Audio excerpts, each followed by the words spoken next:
Hello and welcome to this online tutorial.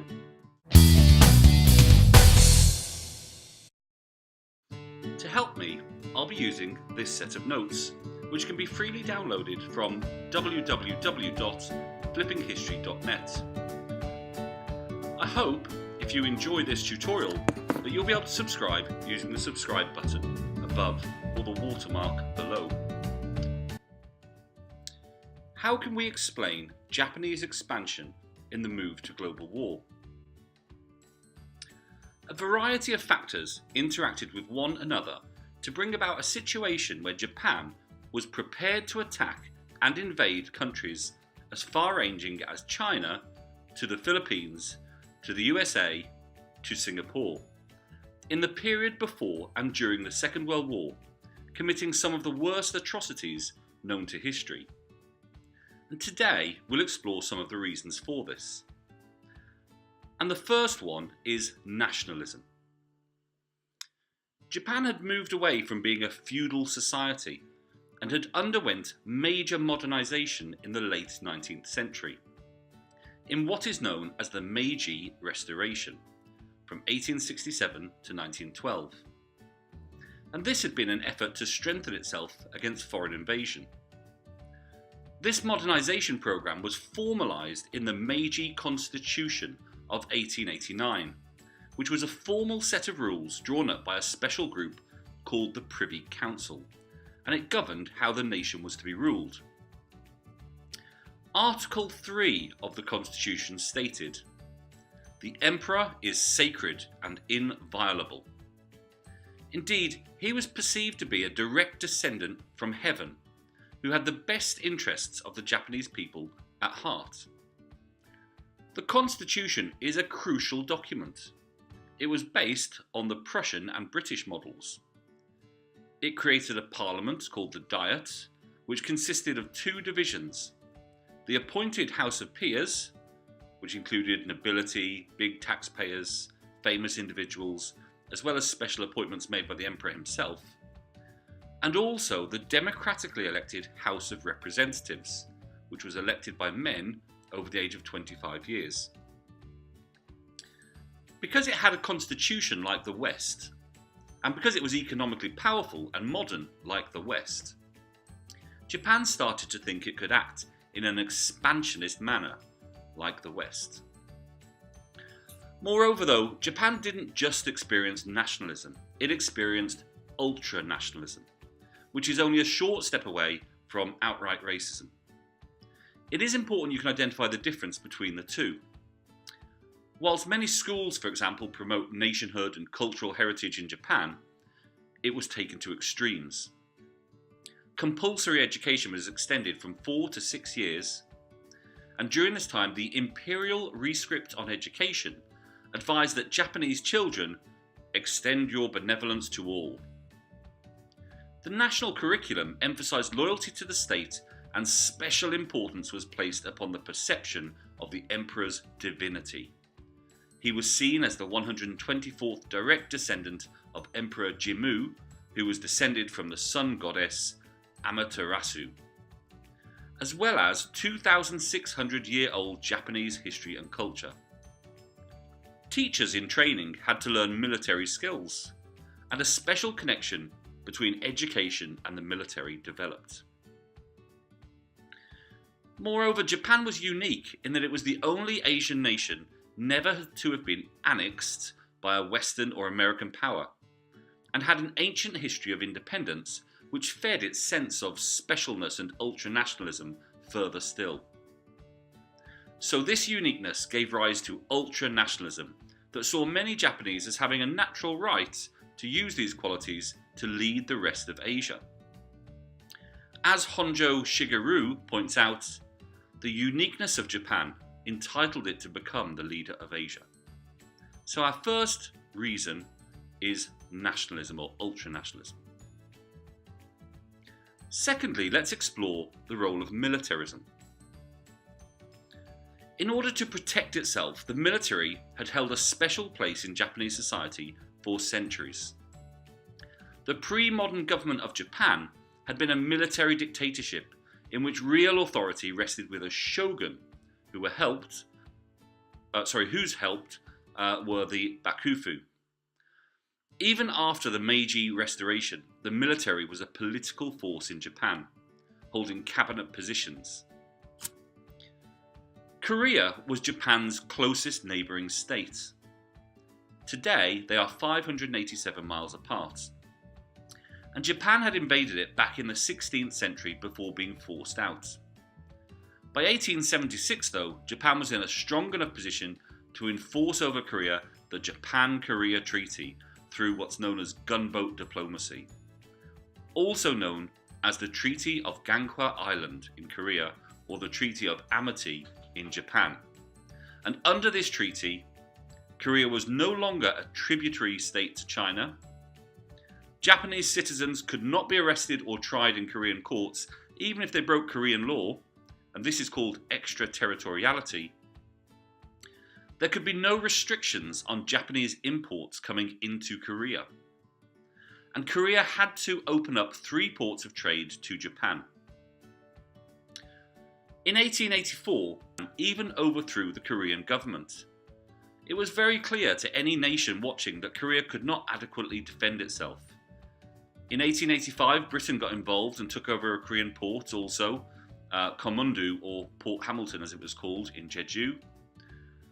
Japan continued to meddle, putting 8,000 troops in its capital and assassinating Empress Myeongseong in 1895. She was known as Queen Min. The Japanese also killed 3 other women that they thought were her and then burnt her corpse. These Japanese actions in Korea, effectively taking it over, led to war with China in the First Sino-Japanese War from August 1894. The war was a rapid success for Japan. Japan had a modern navy with floating pontoons, iron warships, and modern rifles. And by October, China had been kicked out of Korea and Japan invaded Manchuria. By November, Japanese forces had captured Port Arthur. By mid-February, they'd captured the port of Weihaiwei, and by March had captured islands off Taiwan. The war ended in a resounding victory for Japan in the Treaty of Shimonoseki in April 1895, in which Korea gained full independence from China. Japan was to receive an indemnity of 13,600 tons of silver. Japan would have access to 4 Chinese ports and complete freedom of trade along the Yangtze River. And Japan would be given the Liaodong Peninsula as well as Taiwan.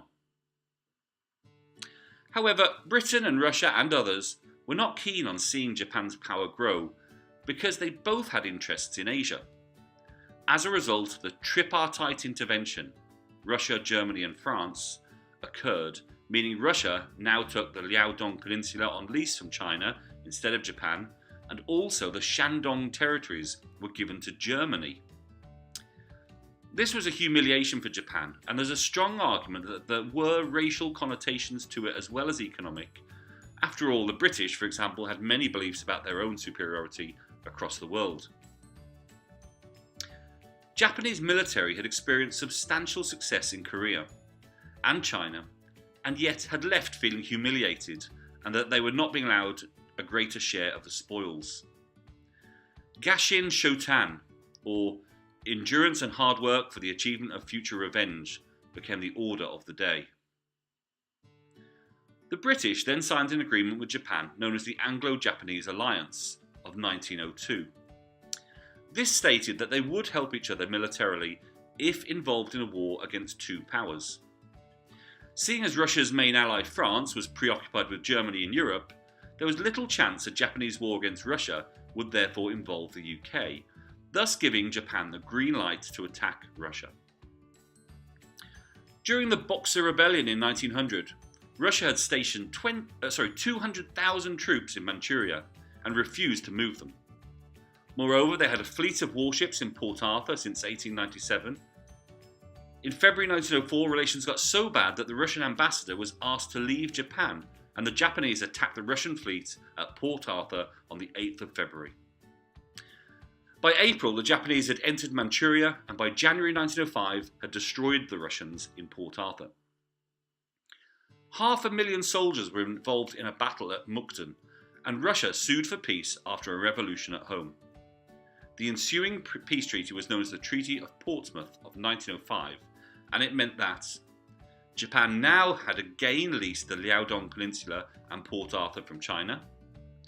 It granted Japan the right to lease the Russian-built Southern Manchurian Railway from China. It granted Japan the southern half of Sakhalin Island, and Japan's rule over Korea was now legitimate. So Japan had become the first Asian nation to defeat a European power and had humiliated the Russian Tsar Nicholas II. This fed its growing ultra-nationalism, described earlier. Nevertheless, Japan felt it should have a still greater slice of the cake, and that it was not being given the same booty and plunder that a European nation would have done. The American president, Teddy Roosevelt, wrote in 1909 of Japan, "Her people have particular fighting capacity. They are very proud, very warlike, very sensitive, and are influenced by two contradictory feelings, namely, a great self-confidence, both ferocious and conceited, due to their victory over the mighty empire of Russia, and of a great touchiness because they would like to be considered as on full equality with, as one of the brotherhood of, Occidental nations, and have been bitterly humiliated to find that even their allies, the English, and their friends, the Americans, won't admit to them association and citizenship as they admit the least advanced or most decadent European peoples." When the First World War broke out, Japan continued to demonstrate its military powers. Germany had built a fortified harbour at Tsingtao, which it surrendered to the Japanese in November 1914. Japan then took control of various Japanese colonies in the Pacific, including Palau, the Marianas, the Marshalls, and the Carolines. While Europe was preoccupied with war, Japan then forced the 21 demands on China in January 1915. Although these were later to reduce to 13, they included humiliating aspects, such as agreeing to give up Shandong, allowing Japanese advisors to work in its government, and to receive all military training from Japan only. At the end of the war, Japan was a major player, and the Treaty of Versailles saw it become a permanent member on the Council of the League of Nations. Japan instituted conscription and increased the size of its navy. The government's foreign policy in this period, known as Shidahara diplomacy, after its foreign minister of the late 20s and 30s, Kijiro Shidahara, consisted of a balancing act of maintaining its military power whilst at the same time ensuring it reassured its neighbours they had nothing to fear. As part of this, in 1921-22, Japan attended the Washington Naval Conference, in which it was agreed they would reduce their navy to 60% that of the USA and Britain. And in reality, this saved Japan 500 million yen per year, but Japanese ultranationalists at home regarded it as an insult, and Ozaki Yukio, one of its signatories, was labelled a traitor by some. This naval agreement was amended in the 1930 London Naval Conference when Japan achieved a 69.75% ratio on battleships, but cruisers remained at 60%. So, ultranationalism combined with militarism are two of our main reasons for Japanese aggression. But thirdly, we need to consider economic issues. Japan's industrial output increased by 250% from 1895 to 1915, while processing of minerals increased 700% at the end of the 19th century. By 1900, the Ashio copper mine and its refinery were among the top producers in the world. Railways covered 5,400 kilometres by 1900, vastly reducing the cost of goods since transportation was faster and cheaper by rail. Coal mines fueled the factories, and Japan's merchant fleet delivered products to ports throughout the Pacific. Historian Andrew Gordon points out that industrialisation was led by the textile industry. From the 1890s through 1913, output of silk quadrupled. By the end of World War I, 3/4 of these threads were produced by machine, whereas earlier most silk had been reeled by hand. In addition, about 3/4 of silk output was being exported each year. Production of cotton thread increased at similar rates, and about half of the cotton output came to be exported, mainly to China and Korea. Monopolies called zaibatsu rapidly expanded. The Zaibatsu Mitsui, for example, was involved with banking, mining, paper, textiles, and more. And by 1918, the 8 largest Zaibatsu controlled 20% of all manufacturing, mining, and trade in Japan. James William Morley points out that 12% of lower house representatives had connections, either themselves or their families, with Zaibatsu, and that this figure for the upper house was an incredible 28%. The Zaibatsu with the most Diet members on its payroll was Mitsubishi, with a grand total of 66 Diet members. Mitsubishi went on to make engines for Japanese aircraft such as the Zero, which bombed countries like Singapore to ruin. Zaibatsu therefore came to be directly connected to Japan's militarism. In 1920, however, the economy severely shrank as demand for Japanese goods also shrank. In particular, this led to agricultural panic. Nobuya Bamba points out that the price of rice, taking the average for 3 years from 1911 to 1913 as 100, was 114 in 1925, but dropped to 98 in the next year and to 87 in 1928. This meant that about 40% of the agricultural or agrarian population earned less than 60 yen from the rice crop after having paid their rents. Japanese silk that had sold in New York for $5.25 per pound in 1929 went for less than half this price, $2.50, just 13 months later. Moreover, an earthquake and fire destroyed much of Tokyo, Japan's capital, in 1928. So the economy then rapidly contracted. Skilled workers such as mechanics, electricians and carpenters suffered approximately 7.5% unemployment, while over 40% of skilled workers were also unemployed. Then, in late 1929, the Great Depression struck. Countries such as Japan's main trading partner, the USA, put up trade barriers. Japan's gross national product declined by approximately 20% from 1929 to 31, and stocks on the Tokyo stock market halved in value. 50% of small and medium-sized businesses closed permanently, and exports fell by over 40%. During the start of the Great Depression, the number of banks shrank from 1,300 to 700. Agriculture prices declined by 45% from 1929 to 31. Unemployment and hunger led to political unrest, riots, and a surge in popularity of the communists. Japan then had a strong army and a shrinking economy, coupled with a sense of superiority and nationalism. It seemed obvious to look overseas to resolve this economic problem and to find new resources and markets. Now, this brings us to our final point, which is domestic instability. Japan's governing system was extremely complex. Military authorities had direct access to the emperor. The cabinet worked for the emperor and could not be removed by the diet. All ministers had to agree to a particular policy, and the Privy Council and its genro, or elder statesmen who held lots of power, the last of whom was Saionji, had direct access to the emperor and could veto all government issues. The one constant in the system was the emperor, who had ultimate authority.